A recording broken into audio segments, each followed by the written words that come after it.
So the application form at first I thought was quite daunting. Being a self-employed working parent, I read through the application and I thought, oh my goodness, I need so much information to fill this out. But actually when I sat down and collected all the information and sent it off, it was far easier than what I anticipated it to be, and I didn't have to submit any further information to what I did initially submit, which I thought I would probably have to do.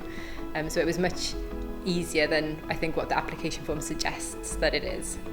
So as I'm currently off on maternity leave also, the childcare offer has meant that I've been able to take some more time off work to what we would have been able to financially afford to do had the childcare offer not been in place.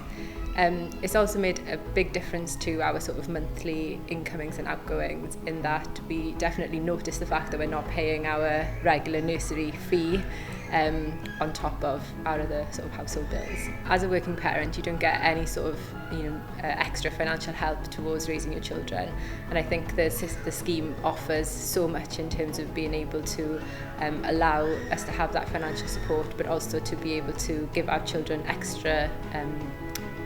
experiences in a way. I feel that they get so much more out of a nursery setting on top of school that it's been of real benefit to my daughter to be able to access both of those settings during this sort of transition period into school.